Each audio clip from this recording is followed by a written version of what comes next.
comebacks I've ever seen from 4-0 behind Stephen Maguire. Somehow he's defeated the current world champion on a deciding frame.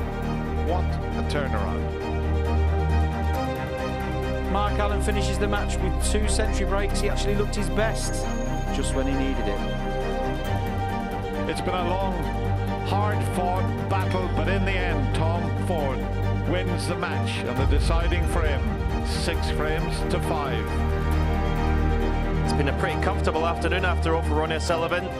He's through to the quarterfinals with an emphatic 6-1 win over Jack Lisowski.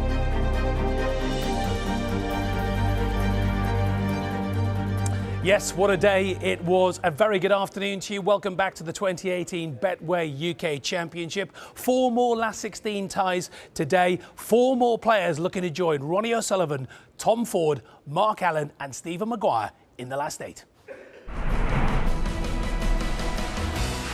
Coming up this afternoon, Judd Trump, the 2011 UK champion, is here in York and he is raring to go this afternoon.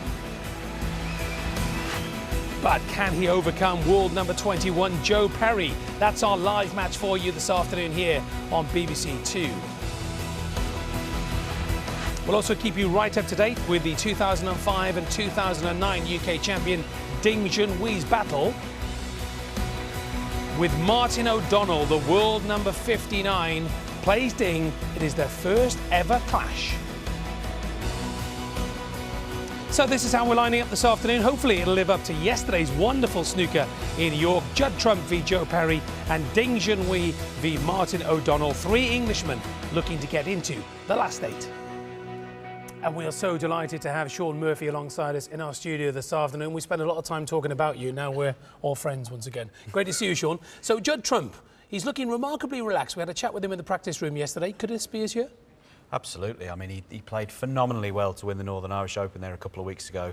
He's come here full of confidence. And this is a tournament that he does play well in. It's the first major of the season. If you're going to start playing well, now's the time to do it. And the way he's playing, he's a danger to everyone. You know what it's like in this tournament, at the Crucible and also at the Masters as well. It's all about building momentum. Do you see that in his game? Absolutely. I mean, there's no point playing really well in the early rounds and going out, as I know. So, you know, it's just about peaking at the right time. You don't have to mention it, Sean. No, I feel like I have to. But listen, he's here. He's still in the tournament. He's got time to grow. And he's a real danger. How tough a task is this for Joe Perry this afternoon, Sean? Yeah, really, really tough. But Joe's, you know, one of the classiest players on the tour. A great technique, not much to go wrong. Been around the game a long, long time. If anyone could beat Judd out there today, Joe's one of the mine. We'll also be keeping you right up to date with the Ding Junhui match as well on the Red Button BBC Sport app, BBC Sport website as well. Could this be Ding's year? I think so. I mean, he's been in the wilderness a little bit where the majors are concerned in recent years. He's had some really good runs to the Crucible final, as we've seen, but he's here again. He's still in the tournament. That's the massive thing. You've got room for manoeuvre. And whilst he's still out here competing, he could be a danger to anyone. I've got to ask you, Sean, because yesterday, thrilling day here in York yesterday. Not just Ronnie O'Sullivan destroying Jack Lisowski 6-1, but also that other match yesterday. Stephen Maguire looked as if he was completely out of it as well. 4-0 down. What is that like when you're in the dressing room and you're 4-0 down, you're thinking, I'm going home here? He actually told us in his interview, he told his dad to get the engine running. It's unbelievable. I mean, he came back out after the interval like a completely different person. I covered that match there with Dennis, and it was just a strange match to the interval. Neither player played well, but afterwards, he came out, he had 3 centuries on the bounce, a 40 odd, and another 90, and in the end should have won 6-4. It was a phenomenal game and probably one of the best comebacks of his life. And obviously, he's got to be buzzing as well. Coming back, and especially knocking out Mark Williams as well, current Crucible champion. When you've done that and you've hauled yourself back into it, what sort of effect can that have on you mentally in terms of the longer tournament? Well, I mean, he said himself, he didn't really feel like he should be here after that. It's like a free ticket. Just come out and play with freedom.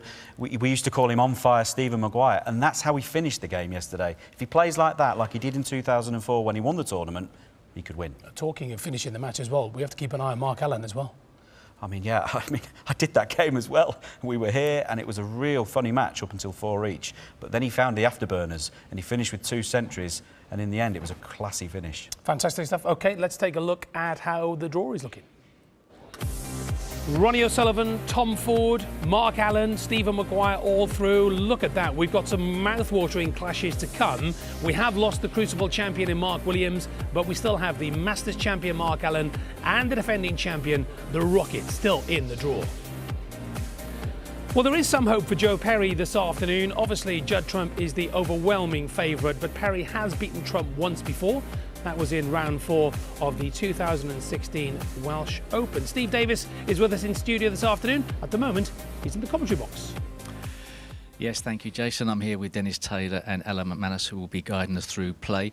And just to reiterate, Dennis, some of the points that Sean Murphy was making about Judd Trump, first of all, that win in Northern Ireland, all of a sudden, it's changed the equation somewhat, not just from his perspective, but I think from other people's views on how he can do in this tournament. Yeah, he's had a little bit of a lean spell, but that put him right back at the top again. I've always been a terrific fan of Judd ever since he turned professional, and I keep talking about 2011, the year he won the UK title, almost lifted the world title. Some of the best potting I've ever seen in all my life at the Crucible Theatre, and he has been in 18 finals of ranking events and he's won 9 of them. That's not a bad record. Some people might say he's underachieved. I know he doesn't like saying that, Judd, but for me, I think he's back to his best, and they're all going to have to watch out because he's the man to beat, I think, this year. He's a great person to commentate on, but he's also a tough one. You never know what shot he's going to play, do you? That's the beauty about it. I love sitting watching him playing because he plays shots that no other player plays. So trying to predict sometimes what Judd's going to play, you sit here in awe of some of the shots that he pulls off. Well, let's talk, Alan, about Joe Perry, his opponent. You discount Joe Perry at your peril, don't you? Yeah, I look at Joe Perry's game as a package, and what he is, he's neat, he's tidy, but best of all, he's efficient. He's got a simple technique, almost a perfect simplicity the way he plays the game. Doesn't change, doesn't have to, that's the important thing. And he's only lost 3 frames, by the way, his first 3 matches here this week. This will be a tall order for Judd Trump today, but it is a step up in class for Joe in terms of opponent. He's a great match player. The situation that sometimes happens when a player that doesn't seem to be as enlightening as a player as a Judd Trump, you say, what does Joe have to do? Does he have to slow him down? All these sort of cliches we come out with.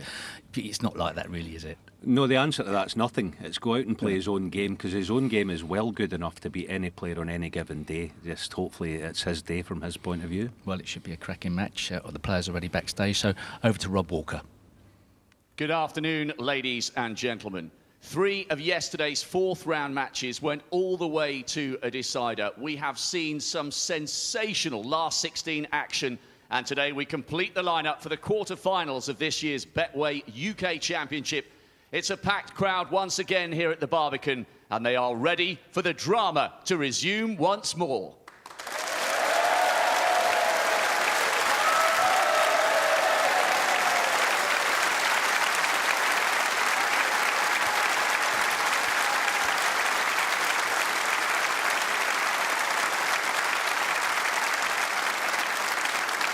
Please welcome a player enjoying the best season of his career so far, bidding for his 3rd ranking event quarter-final of the season after making the last 8 at the China Championship and International Championship.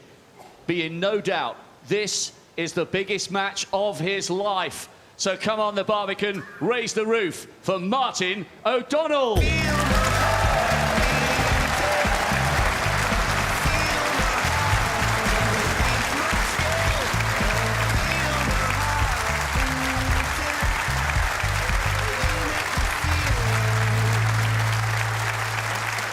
And his opponents, a player who has inspired a generation of snooker fans back home in China. Twice a UK champion, winner of 13 ranking titles so far, bidding for his first UK quarter-final for 7 years. Enter the Dragon, Ding Junhui.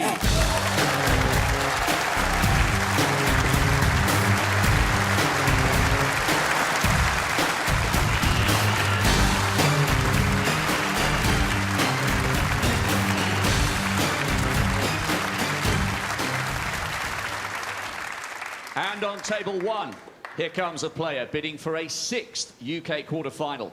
Runner-up in this season's European Masters, PTC Grand Final champion 3 years ago, from Cambridge, the gentleman, Joe Perry.